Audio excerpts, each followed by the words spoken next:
Thank you, Deputy Presiding Officer. And I want to thank the people of St. Cecilia, Mason Hall, Highland Road, Mariah, and Devines Road for giving me this privilege to serve in this honorable house.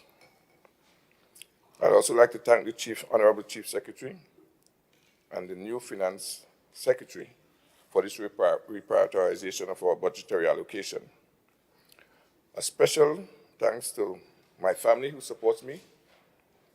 A happy belated birthday to my wife, who is now celebrating Thanksgiving in the United States. And you have to. And it's fitting that on her birthday 5 days ago was 37 years I did my heart surgery, replacing my heart valve. So I thank God for being on this side in the land of the living.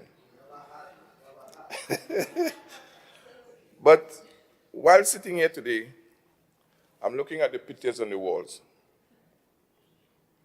And as my colleague, Secretary James, said, he wished to get to Secretary Baines, member for Bethel New Grange, 62. Then it dawned on me, I've been in this struggle for Tobago self-determination 48 years. At the meager age of 10 years old, 1976. And I knew the history, and I hope that my colleagues on the other side, I know some of them probably born late 80s, some of them in the 90s, but they don't understand the struggle of where we have come from as a people. You see, this hallowed chamber that we sit and serve, the PNM never wanted this for Tobago. They were opposition to this from 1976. They preferred that we had a glorified county council than have representatives serving the people of Tobago. So when you're here, you have to be very mindful of who is going around banding and talking about they are busting, they are saviors of this and want to save Tobago. You can't save something that you never wanted. It reminds me of some of the fathers who children, impregnate women, leave them, and as soon as their children get some kind of big contract in the NBA or NFL, they show up. The daddy's just back on the scene. They never wanted Tobago to have this chamber. You see, the PNM have failed Tobago and the people of Trinidad and Tobago for 47 years they have been in office, of 62 years since we have independence. You see, I am looking at Guyana, newfound oil and gas reserves, and what the Guyana president is doing for his people. In 1982, I was 16 years old.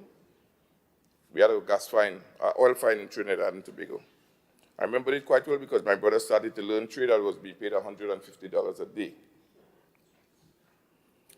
When we found oil, you know what the PNM government did in Trinidad? Some of you all may be too young to know this.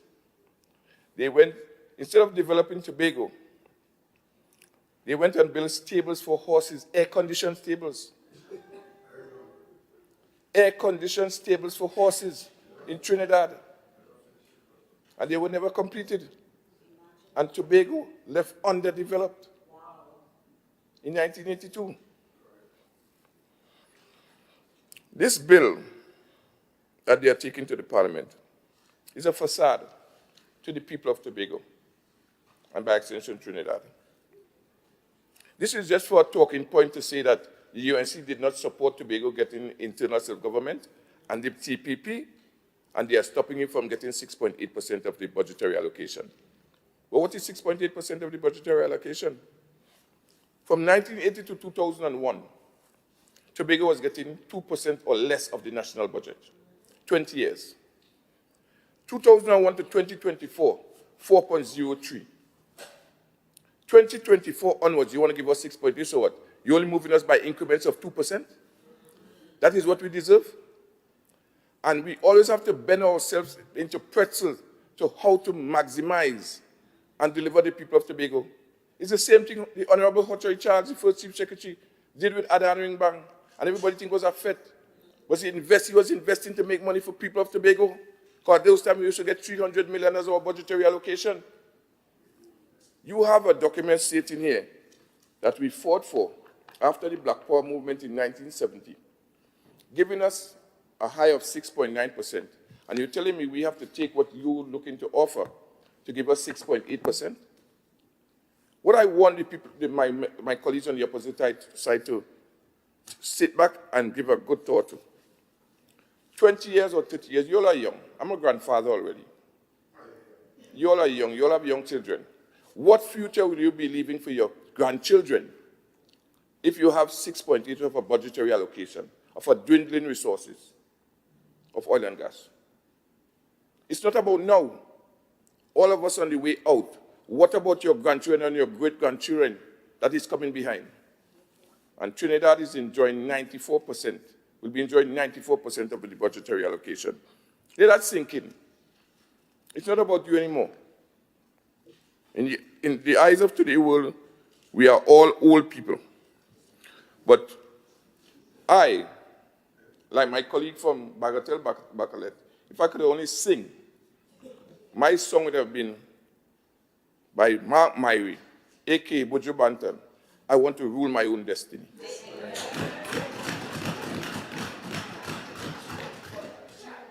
I want to rule my destiny.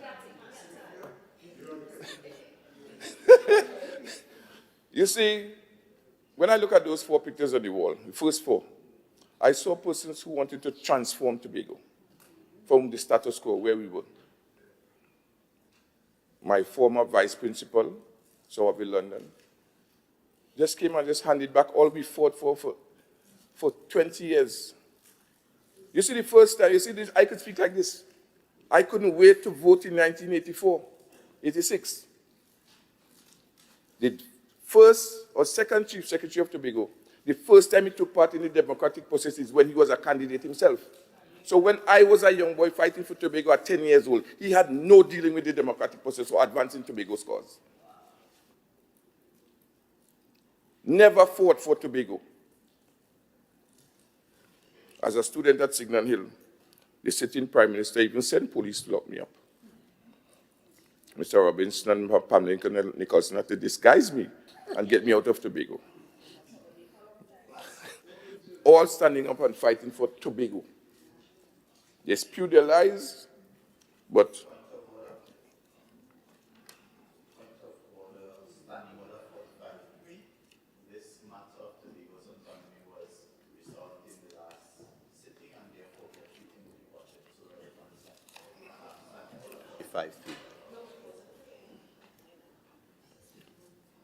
the matter of Tobago's autonomy was resolved? Yes, we had the motion last, and that if you check Standing Order 45.3, just for the edification of the rest of the members, it says that it shall be out of order to attempt to revive in any debate a matter or reconsider any specific question upon which the Assembly has come to a conclusion during the current session. Mr. Moore, member for Darrell Springwell, the autonomy issue has not been resolved. There was a debate in this House.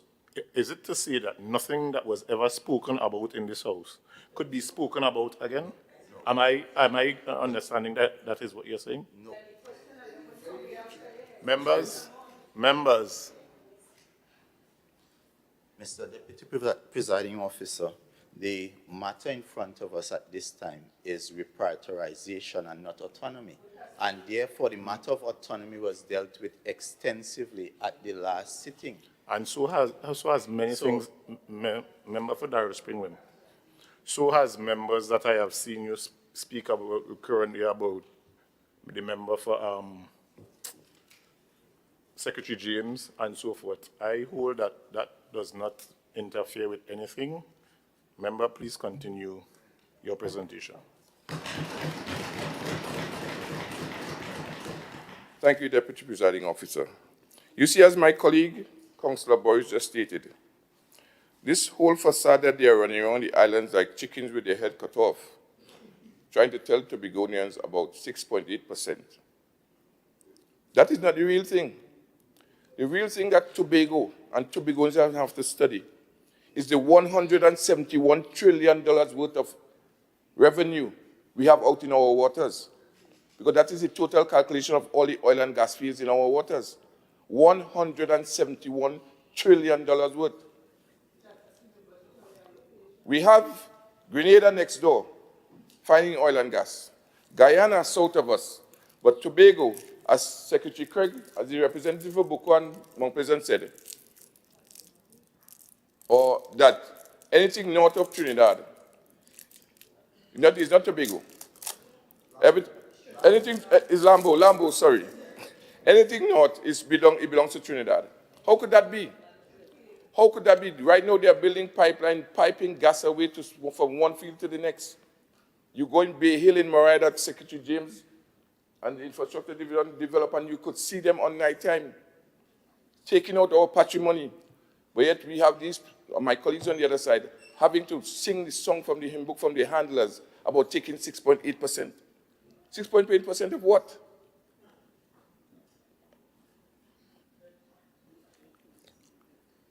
Mr. Deputy Presiding Officer, I have coined a new phrase that the PNM and my colleagues want Tobagonians to become. We must become begonomists. Graduating from university, I graduated with a degree in accounting, economics, and finance. But they want to make us begonomists. That's the new term. So everything that we want to develop our island, we have to go down to Trinidad and beg. Yes. We must go down to Trinidad and beg for everything that we want to develop our island. And the resources is coming from our waters. You see, what they use against us is in the creation of this document. It speaks about tax collection, revenue collection. And as Secretary Boris says, we collect over between $185 to $210 million. It speaks nothing about the territorial waters of Tobago, because the PNM, the same Mr. Orville London and they, in 1996, made this document a watered-down version to what the original document that left this chamber to go to Trinidad.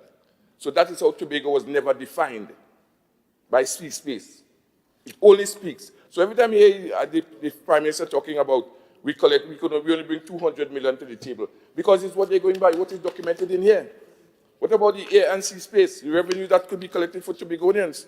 But we must go and beg. But never mind, this is a man who said that Studley Park only had rotten rock, you know, as a geologist, you know.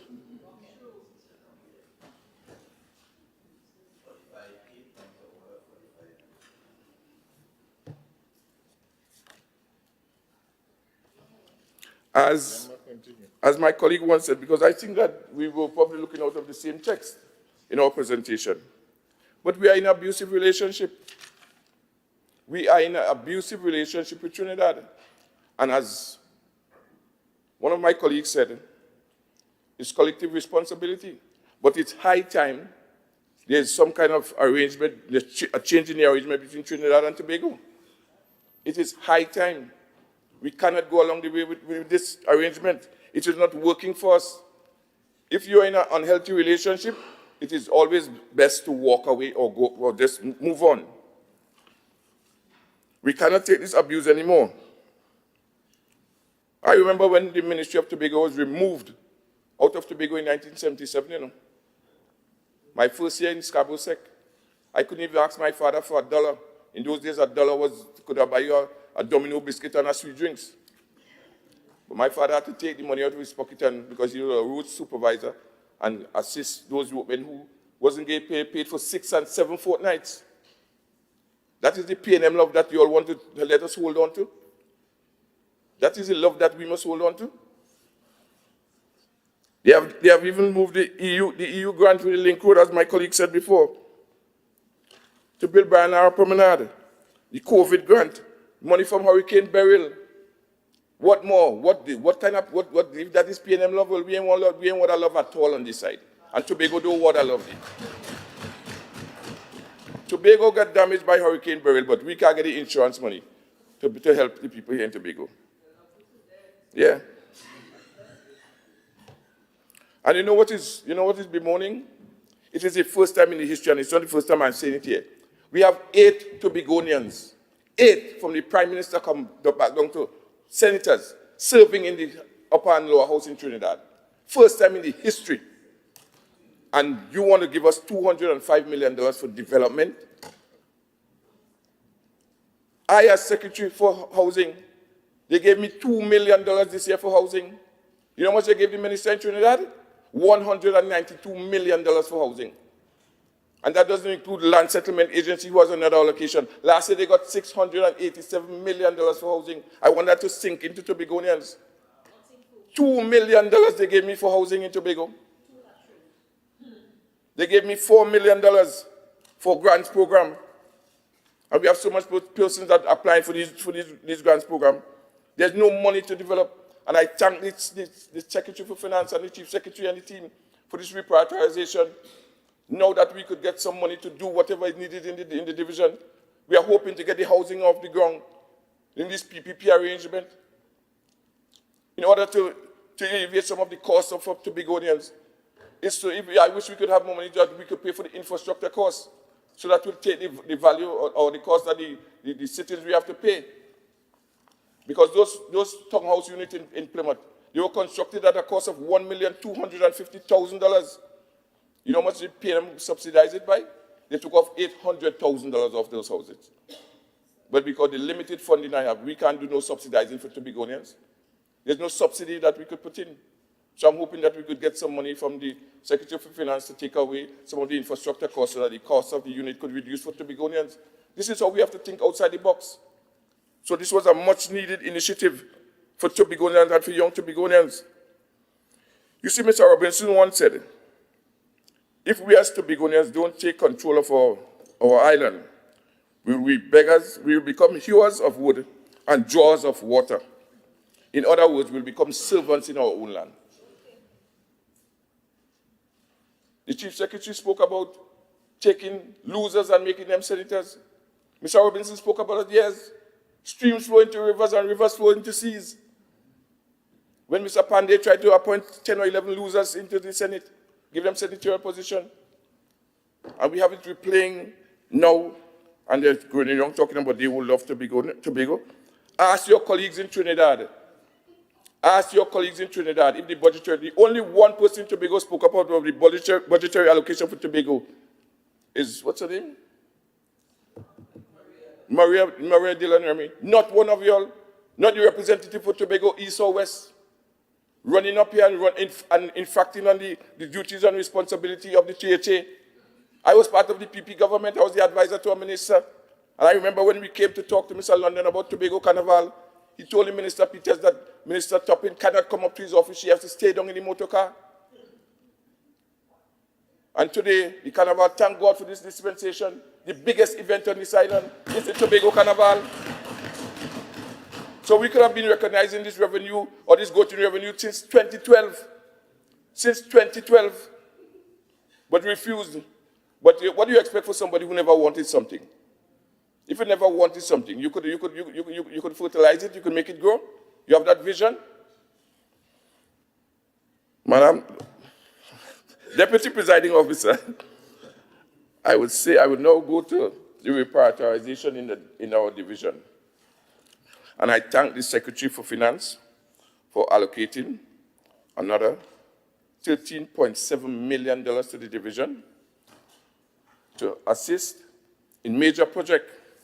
You see, I hear the minority leader speaking today about housing development.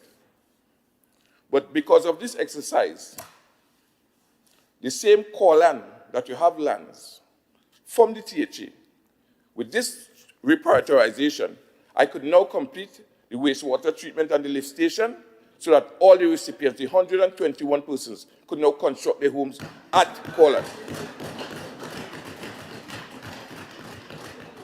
Also, that pungent smell that comes out from Adventure because of a contractor under the former regime dumping sea sand into the sewer system to clog it up, to be called out for emergency works, millions of dollars. I thank the Secretary for Finance for giving me another $4 million so that system could be flushed and we could recalibrate all the wastewater treatment plants and the lift station so that that pungent smell will not be emanating out of Plymouth. So the presiding officer, the member for Plymouth Golden Lane, you will not get that complaint. Better as a liquor too. That pungent smell will soon be no longer causing a problem. So you see, these are the things that this reprioritization have brought to the people of Tobago and under the Division of Settlements. You see, there's no development in Tobago that has completion certificates. So bringing these plants up to date, up to speed, so WASA could take them over, could save us over $7 million that we pay to maintain them on a yearly basis. So, Madam Secretary for Finance, I applaud you on this initiative, and I know that the people of Tobago will really, really grateful for that input that we're going to do to make their lives much better. You see, under the division also, for years, all we're getting for electrification, street lighting, $500,000. Bus shed, $500,000. Because of this program now, started by you, Deputy Presiding Officer, now under Secretary Kerr, we have seen it taken off. We are getting called from private sector, all left, right, and center to partner in the Adopt Bus Shed program. This is the initiative that we are employing in order to make up for the shortfall in funding. We're glad that we could get some more money to do more street lighting. That street lighting project that took place from Delaford to Charlottesville costed us over $900,000.